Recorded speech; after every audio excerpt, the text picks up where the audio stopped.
Hi, and welcome to Amy's Opinions. Today is going to be more of a vlog than a podcast. Today I want to talk about postpartum depression. So postpartum depression is something that I suffered, and there's more education and things on that now than there ever has been before, but it's something that's very true, and it's something that can carry you over for a lifetime and give you a lifetime of guilt. Now, when I started this podcast, and I don't have very many listeners, and that's okay, I started this mainly as a way of talking to my children when I'm no longer here, or my grandchildren, should I ever have any. So this is for anyone who has had postpartum depression or dealt with anyone who's going through postpartum depression and what that entails. Let me start off by saying that I have 3 beautiful children.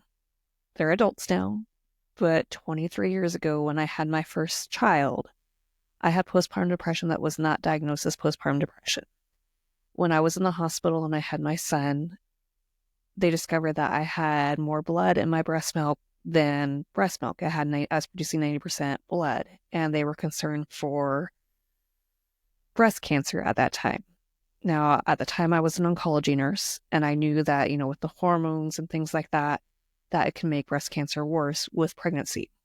That was my background, as I'd only been an oncology nurse. And for those of you who don't know what oncology is, it's cancer nursing. And I had spent the last 2.5 almost 3 years being a cancer nurse. I was a main chemo nurse on one unit because everyone was having babies, moved to another hospital across the United States with my husband, who was in the military, and was an oncology nurse there. And then we had moved to Hawaii, where we had our first son. Didn't have a lot of family support because my family's from Washington State. We were stationed in Hawaii.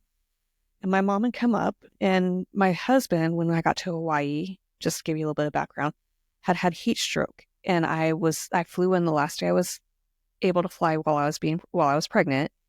And I got there, and I had 2 soldiers come to pick me up, not my husband. And when we got to the hospital, I was told my husband had a 50% chance of surviving his heat stroke. He was in a little hospital, no cooling blankets. I iced him down. I had doctors from Virginia, nurses from Virginia, and from Washington State. I was calling them and getting help, trying to keep my husband alive. He went through liver failure. He was NDIC, which means his platelets weren't coagulating, so, he could bleed out. He was altered. We didn't know what was going on or why he had heat stroke. So I had that background. He survived. A month later, we had our first child. And in the hospital, they said, hey, you're going to have to formula feed. We're going to let you pump and dump just in case, this is something normal, but we think you have breast cancer. 2 weeks after that, I had my first biopsy. So with all that going on, everything that I was feeling was contributed to my husband almost dying, and the fact that they thought I had breast cancer, which fortunately I did not. I had benign tumors in my milk ducts, which mean I can never breastfeed. Can't. I'll always produce more blood than milk. So my children were bottle fed, and there's nothing wrong with that. If you can't breastfeed for whatever reason, as long as your children are fed, that's fine. Okay, so fast forward another 2 years. My husband is deployed for the first time to Iraq. That was back in 2003 when I was pregnant, 2004.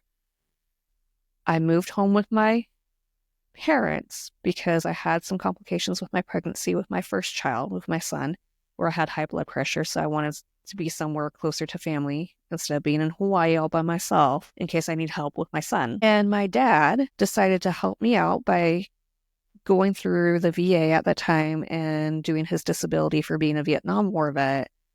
And he wanted to reassure me that my husband was going to be okay over in Iraq. He had the news going 24/7. And he had me writing up his reports or his experiences that he went through in Vietnam because he didn't want my mom to know for whatever reason, even though she knew. He talked to her in sleep. So he could go through his disability process while I was pregnant with my second child, experiencing my first deployment, having a toddler, and writing up my dad's Vietnam experiences. That was rough. And I was trying to work at the same time because, I'm very proud of the fact that I'm a nurse. I'm very proud of the fact that I can help other people, and I've always been able to help support my family. That was a point of pride with me. So my husband came home the night before my daughter was born, and we had my beautiful little Alicia. She was, 8 pounds, 2 ounces. I had been on bed rest for the last 3 months of my pregnancy because of my blood pressure on blood pressure medication. So, I did need help with my son.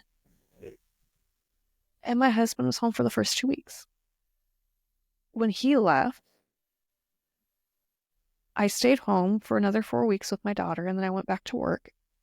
And I remember going back to work, and my daughter was up in the middle of the night, and I remember looking at her and saying, Alicia, why are you crying? I have fed you. I have burped you. I have changed your diaper. I don't understand. Why won't you sleep? I need my sleep. And that was the first time I felt I'm not quite right. I'm not paying as much attention to her as I did my son when he was born. And there's something wrong with me. There is something seriously wrong with me for feeling that way about my own little baby, my precious little girl. We used to call her Pignolia because she would eat so much she would spit up and then she'd want to eat some more. I mean, this is my baby. And so I made an appointment with my doctor, and I was taking my son in for his well check and my daughter in for her well check. And I remember sitting in the doctor's office and crying and saying, there's something wrong with me. I love my daughter, but I'm not connecting with her. I'm more concerned about my lack of sleep, and I'm not being the mom I feel I need to be for my child. And so we went through everything that was going on. We went through the symptoms I had with Lewis, which weren't quite as bad. And what they don't tell you with postpartum depression is it can get worse with every pregnancy. So that day I got 2 shots in the butt with progesterone, and I got started on a medication that helps kind of level out the hormones and helps the anxiety and depression. And it was just the lowest dose. And within 6 weeks, I was back to being the mom I felt I needed to be for my daughter. I was interacting with her. I was playing with her. I wasn't handing her off to my parents to watch when I wanted to be with my children. I was back to being a mom. What I found out later was my parents were so concerned over my lack of interaction with my daughter, they were getting ready to have a come to Jesus talk with me and say, hey, you need to get help. People don't always have that help. If I would have been in Hawaii by myself, would I have had that knowledge to say, hey, something's wrong? You don't always have that knowledge when you're in the pits of postpartum depression. You're just struggling to get by. Okay, now fast forward a couple more years. My husband and I were talking about getting pregnant, so I weaned myself off the depression medications. And for those of you who don't know, it takes 2 to 4 years for your hormones to level out after having a baby. At least that's what my mom tells me. Don't quote me on this one. This is not coming from medical, but your body goes through a lot of changes. You have you breastfeed. If you breastfeed, you might not have a period until you stop breastfeeding. If your body has to reduce and get back to normal. There's a lot of changes for a woman when she has a baby. For me, my girls wrecked my body. Between my second child, my daughter Alicia, and my daughter Maggie, I had thyroid issues. And it was determined that I had Hashimoto's and my thyroid was overreacting, and I had a nodule on my thyroid. So I was treated with radiation and pills to kill off that part of my thyroid. Hence, I have a hard time losing weight. There's a reason why I'm fat. That, and I like my junk food. I don't like to change my diets. But back to postpartum depression. When we started talking about having another child, we had our children really close. I didn't give my body and my hormones time to recover. My oldest 2 children are 23 months apart. My youngest 2 children are 21 months apart. So as a nurse, I was looking up the side effects to this medication that I was currently on, and I found out that it could cause cleft palates. And when you're pregnant, you can still be on it, but one of the dangers is cleft palates. So I thought, okay, for the safety of my daughter or my next pregnancy, I'm going to wean myself off. So I weaned myself off without the direction of a doctor because, I'm a nurse, so I know this stuff. Or, a lot of people, you feel better and you take yourself off of it because you're feeling better. You're acting normal. And that's not uncommon. And as a nurse, I'm just as guilty as my patients who will take themselves off their antidepressants because they feel better and they don't think they need them. So we get pregnant with my last child. Again, had blood pressure issues, ended up being on bed rest about 4 months into my pregnancy. Modified bed rest. I can get up and help take care of the kids, but I couldn't work. Well, I had a 3-year-old. My son was 3. My daughter was a 1.5 years, and she still was a baby and she wanted mommy. I couldn't pick her up because the other complication, I had partial placenta previa, which means the placenta they were worried was going to grow right over my cervix at the time, and I was not allowed to lift anything heavier than like 5 pounds. So I couldn't lift my daughter up. So I had to teach her how to climb up on me so she could get her snuggles. So, we're going through all this stuff. I'm starting to tell the doctor or the nurse practitioner that I was seeing the midwife that I'm feeling very anxious. I'm feeling very moody, and I'm feeling like I was when I first had my daughter and I was first diagnosed with postpartum depression. So we talked about the risks and the benefits of being on medication for that. And we decided that we are going to watch my symptoms, include my husband, and thank God he was home during this whole pregnancy. So he kind of helped out when he was home. And then when I had my daughter, before I left the hospital, I would be put on this medication. So I had my daughter, now I have 3 children under the age of 3, almost, because my son turned 4, 4 months later. So I had a 3-year-old, a 1-year-old, because she didn't, again, 3 months, and then she turned 2, an infant in the hospital. We're getting ready to be discharged. I said, I need my postpartum depression medication, please. Can you please prescribe that? That provider there said, no, that's not something you were taking. That's something you're going to have to follow up on. And I said, no, you don't understand, because the midwife didn't go to that hospital. It was military. So she was seeing, I saw her at the clinic on one post, and I delivered at another post for my baby. I said, you don't understand. If you look at my notes, I have a history of postpartum depression. I'm already exhibiting symptoms of this. I don't want to go through what I went through with my middle child. Can you please prescribe me this medication? Again, I was told no. So we go home, and my in-laws came 4 days later, because they missed the birth by 4 days. Okay, no worries. My kids come early. And I remember they wanted to take my baby out, and I was so nervous just going, to a place where it was out in the air. I didn't mind taking my children because she wasn't going to be exposed to a bunch of people. We weren't going anywhere crowded. And I couldn't let them hold my child when we were out of our house. I couldn't let that go. So my husband and my in-laws went with the older 2 kids, and I was home with my baby, and I called my midwife up. I said, I need help. I can't do this. I said, I can't. I'm kind of going the other way. Instead of being not invested with my child, I can't let anyone else hold her. I need help. And she goes, didn't they give you your medication when you got discharged? I said, no, they refused to do that. This was, I'd already been going through symptoms, because you can start postpartum depression. You can start those depression symptoms while you are pregnant. And we both recognized that they weren't severe enough.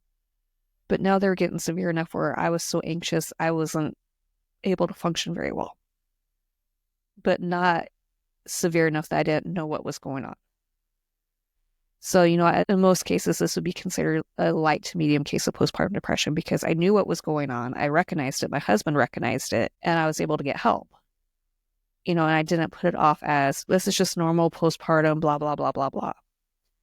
So she prescribed the medications, and within, again, probably 3 to 4 weeks, I started feeling better, started being able to be back to mom. Well, now fast forward just a little bit more time. My son had just turned 4. We're 4 months into it. My husband deploys again. So I'm in Hawaii with 3 children by myself, and I was feeling okay. I weaned myself off my postpartum depression medication. So I weaned myself off the depression medication again by myself. I attempted to work night shift. I went through multiple babysitters. My middle child ended up in the hospital with baby syndrome from an ear infection and a sinus infection. And for those of you that don't know what limp baby syndrome is, it's when their fevers are so high, the baby just kind of goes limp.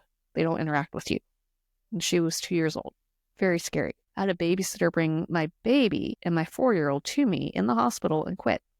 So then I had to discharge my daughter. We had to go to AMA, and I had to take her in every day for IM shots for her infection, because the hospital wouldn't let me have my other two children, which I understand as a nurse, I understand, hey, but they wouldn't let me have my other two children. I didn't have any other support. My babysitter quit. I didn't have any other one to watch my children. My parents were in Washington State. They couldn't come. I didn't have anyone at a drop if I had to come. So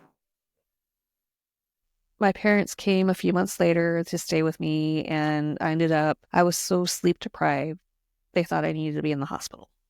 Got some sleep, started acting more like a mom, still very anxious. Something they don't tell you is if you have a history of depression or anxiety, whether it's diagnosed or not diagnosed, that can make the postpartum depression worse, and it can make it linger. And so, it may become evident when you first have postpartum depression that, hey, you may have had this in the background and you didn't have the coping skills or the mechanisms to do it. Your brain just may be wired wrong. Whatever reason, it's a real thing. So, my parents came, they left. We went to another duty station. Was fine there. Of course, everything happens. Didn't have any more children. Well, then we go to another duty station, and my youngest is in kindergarten. And I'm working, my husband's working. He looks at me, he goes, Amy, you're not the mom that you used to be. He goes, I'm worried about you. I think you need to go in and get checked out. So I went and got checked out and just told the doctor, hey, this is what's going on. My temper's short. I don't seem to have any patience. I have these little kids. My husband's here, gone, military, whatever. And she goes, you have underlying depression. It wasn't just postpartum depression. You probably need to be on something. And when I had, okay, fine. So went back on that medication, felt good, talked to my husband. I think I'm going to take myself off of it. He goes, no, you are yourself when you're on this medication. You're not yourself when you're not on it. And over the years, we've discussed, hey, because the medication side effects is it makes you gain weight. Should you be off of it? And we've decided, no, I'm on the lowest dose. I've gone to counseling. I can maintain on the lowest dose, and it's fine. So I guess my point of this podcast, and it's going to be not long because it's just me, it's okay to seek help. It's okay to be on medication if you need to be on it. I don't want anyone ever to say, hey, you're on something. No. It's okay.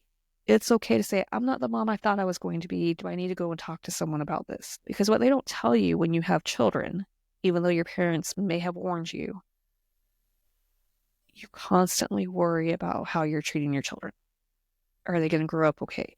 Are they going to be safe? There's all this anxiety that goes around it. And if you have an underlying anxiety or depression, it just exacerbates. And it's okay to say, I have this.